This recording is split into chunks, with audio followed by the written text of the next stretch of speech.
Всем привет! Я приехала в европейскую страну, которая очень популярна у русских туристов, потому что сюда легко попасть без визы, и нас здесь очень ждут. Эта страна – Сербия. В этом видео я покажу вам Белград и другие интересные места, а также дам советы туристам, которые едут в Сербию в первый раз. Я провела в Белграде 2 недели и очень для вас постаралась. Ставьте лайк, чтобы поддержать мой труд. И давайте вместе посмотрим, зачем ехать в Сербию.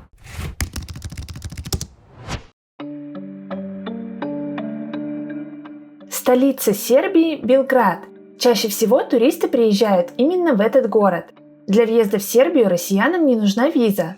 Аэропорт Никола Тесла находится примерно в 20 километрах от центра Белграда. Добраться в город можно на автобусе или такси. Белград разделен на 17 районов, которые здесь называют городскими общинами.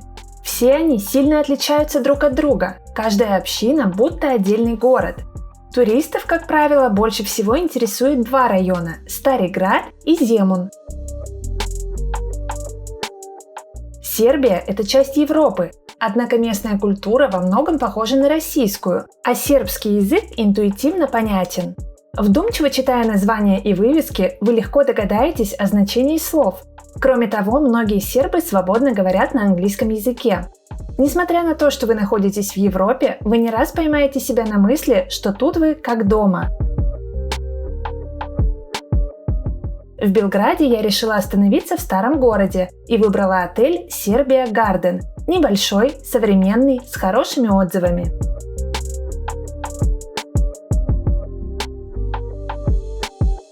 В Белграде я выбирала отель по расположению. Мне хотелось жить в центре города. И я нашла отель, который называется Serbia Garden. Он находится неподалеку от Бранкова моста, и до крепости Белграда можно дойти пешком. Также рядом находятся различные рестораны, магазины, пешеходная улица и другие достопримечательности Белграда. Отель современный, чистый, приятный, с хорошим рейтингом и разумной ценой.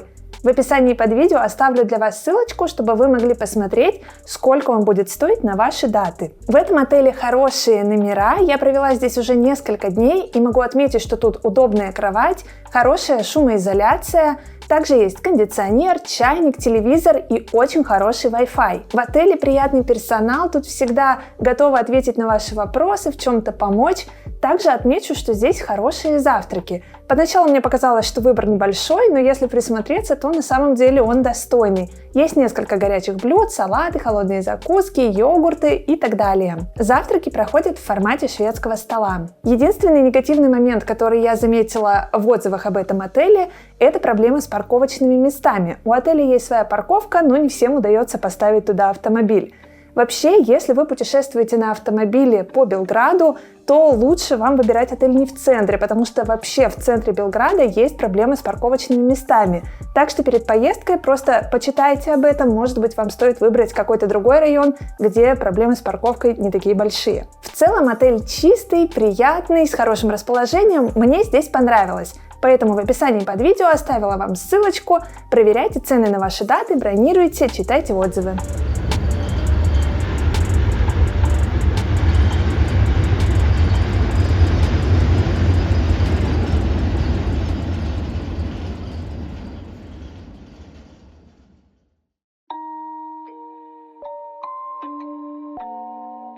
Что посмотреть в Белграде? Я покажу вам самые интересные места. Белград – большой город, а его районы сильно отличаются друг от друга. Комфортнее всего увидеть главные достопримечательности на автомобильно-пешеходной экскурсии. Я забронировала индивидуальный тур по Белграду на русском языке. Эту экскурсию я нашла через популярный российский сервис. Мне все понравилось, поэтому в описании под видео оставляю для вас ссылочку. Вы можете подробно ознакомиться с программой, почитать отзывы туристов, увидеть другие предложения гида и забронировать то, что понравится.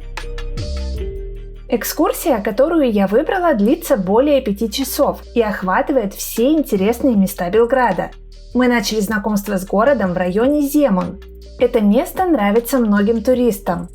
Главная достопримечательность Земуна – башня Тысячелетия. Ее построили в 1896 году в честь тысячелетия венгерских поселений на этой территории. В то время Земун был еще частью Австро-Венгрии.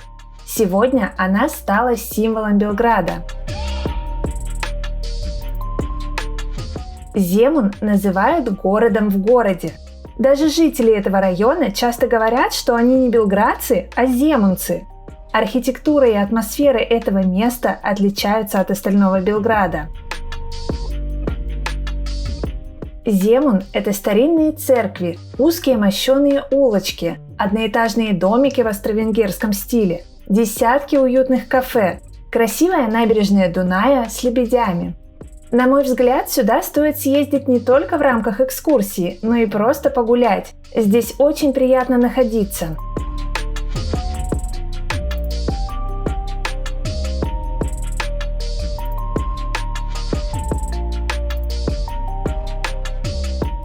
После уютного Земуна мы проехались по современному району Новый Белград и ощутили резкий контраст. Также осмотрели парк Тапчидер, один из старейших в Белграде, а затем отправились к важнейшей достопримечательности Сербии – храму святого Саввы. Это самый большой православный храм на Балканах и один из крупнейших в мире. Он вмещает до 7000 человек. Храм построили на месте сожжения мощей святого Саввы османами в 1594 году.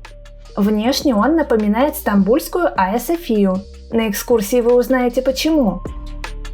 Храм святого Саввы славится внутренней отделкой в виде роскошной мозаики. Она состоит из 50 миллионов элементов, суммарный вес которых превышает 300 тонн. А на нижнем уровне стены и потолок украшены росписью в уникальной технике с использованием сусального золота. Это место однозначно стоит увидеть.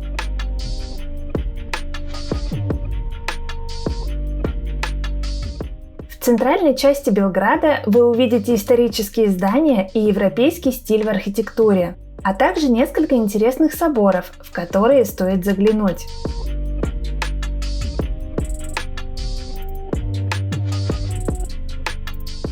На площади Республики вас ждут архитектурные символы Белграда. Это популярное место среди туристов и местных жителей. Центр Белграда хорош тем, что здесь сразу несколько пешеходных улиц. Среди них особенно выделяется Скадарская улица, где находятся рестораны сербской кухни. А самое популярное место среди туристов – пешеходная улица князя Михаила. Здесь есть несколько интересных зданий, историю которых вы узнаете на экскурсии. Также туристов привлекают многочисленные кафе и магазины. Неподалеку от улицы князя Михаила, на пути в Белградскую крепость, находится собор Святого Михаила. В него интересно заглянуть, чтобы рассмотреть позолоченный резной иконостас и богатое убранство храма.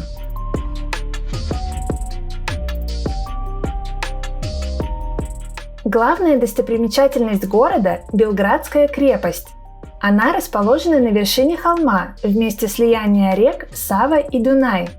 Это место – лучшее отражение истории Сербии. Крепость успела побывать византийской, венгерской и турецкой. Свидетельство тому можно отыскать в ее стенах, башнях и укреплениях. Крепость делится на верхнюю и нижнюю, а также парк Калимигдан. На ее территории находится военный музей, а архитектурные памятники принадлежат разным эпохам. Кроме того, Белградская крепость – это отличная смотровая площадка.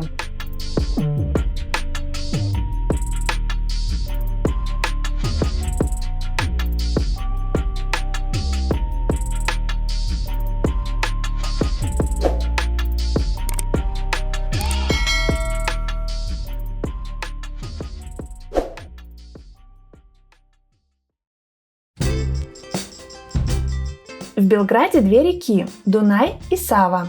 Место их слияния является природной достопримечательностью Белграда. В столице Сербии у туристов есть возможность покататься на кораблике и осмотреть город с воды. А вот уплыть в Нови Сад или Субботицу не получится. Такие маршруты не предусмотрены, хотя эти города тоже стоят на реке. Прогулка на кораблике в Белграде стоит 2500 динаров с человека и длится 1,5 часа. Название причала я оставлю в описании под видео. Знаю, что есть рейсы в 11 и 16 часов. К сожалению, найти четкое расписание мне не удалось. Да и сам причал будто немного спрятан от туристов. В целом прогулка оставила приятные впечатления. Где поесть в Белграде?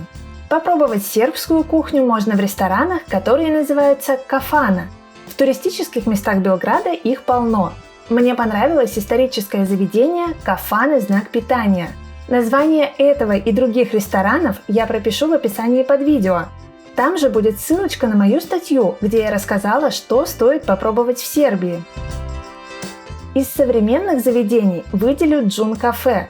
Завтраки до 16 часов, отличный кофе, хлеб собственного производства и ужины с вином. Еда не только вкусная, но и фотогеничная. Кстати, в этом кафе говорят на русском языке. Из кофеен мне запало в душу небольшое и уютное заведение «Асам». Их запеканка славится на весь Белград. А еще тут вкусный кофе, редкий для Сербии десерт муравейник и прочие сладости. Другие приятные заведения ищите на пешеходных улицах в центре Белграда.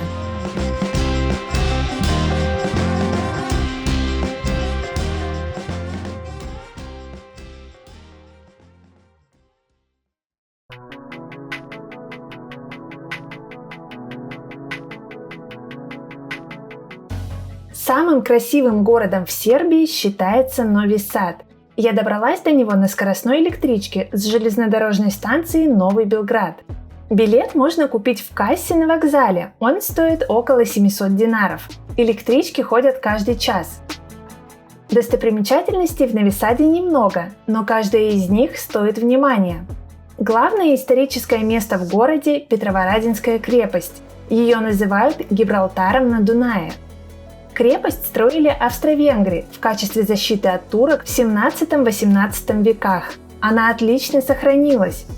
Так как крепость находится на холме, с нее открывается отличный вид на Дунай и черепичные крыши.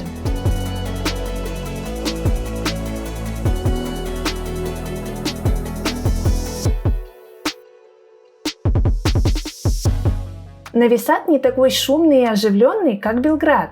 Тут более спокойная и расслабленная атмосфера. В его архитектуре чувствуется венгерское влияние, поэтому центр города очень фотогеничен.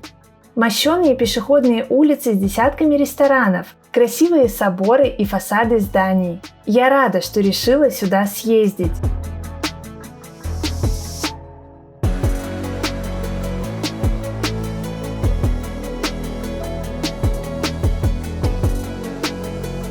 Важное место в Нови Саде – Площадь Свободы. Здесь находится церковь Девы Марии. Ее высота 72 метра. Это самое высокое религиозное сооружение Воеводины. Зайдите внутрь, чтобы рассмотреть ее чудесные витражи.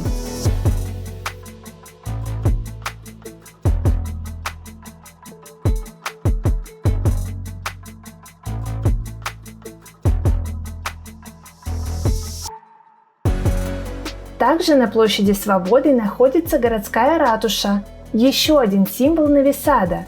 Эта площадь – любимое место туристов для красивых фотографий.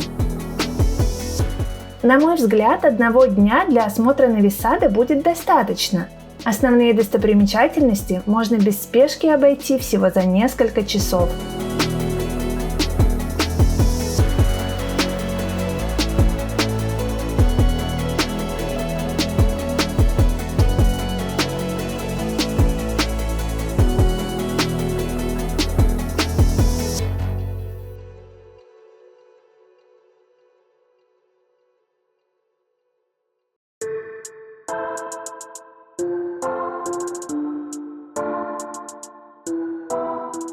Сейчас я отвечу на популярные вопросы, которые волнуют туристов перед поездкой в Сербию. С какими деньгами лучше всего поехать в Сербию? Местная валюта – сербский динар.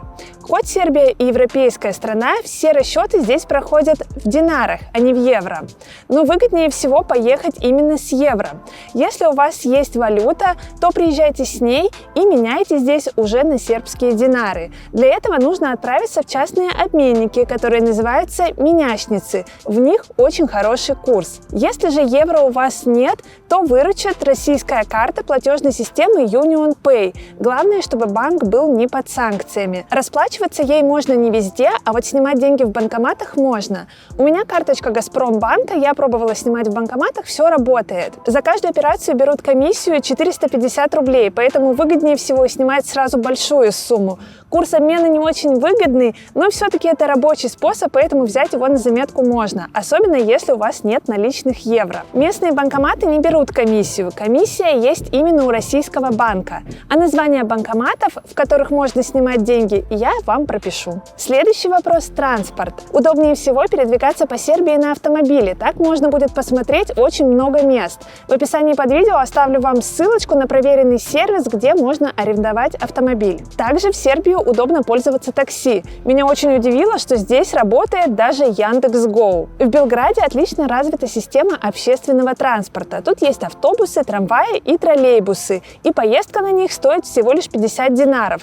И на автобусе можно уехать даже в аэропорт. Чтобы воспользоваться общественным транспортом, вам нужно найти ларечек с названием «Мой киоск». Там можно будет купить билет. Этот билет действует 90 минут. Стоимость билета всего 50 динаров. Если вы хотите поехать в другие города Сербии, то можно воспользоваться междугородними электричками или автобусами. Билеты на них можно купить в кассах на авто и ЖД вокзале. Еще один вопрос, который сейчас волнует многих туристов из России: как сейчас в Сербии относятся к россиянам? Сербия – это европейская страна, но не такая, в которую нужно как-то сложно проникать, что-то доказывать, оформлять визы и так далее. В Сербию не нужна виза, тут очень простой погранконтроль. Да и вообще чувствуется, что путешественникам из России здесь действительно рады. Сербия – это не такая Европа, где ты чувствуешь себя нежеланным гостем. Тут повсюду русские надписи. В ресторанах очень часто меню переводят на русский язык, да и вообще сербский язык очень нам понятен. А еще я много где видела российские флаги.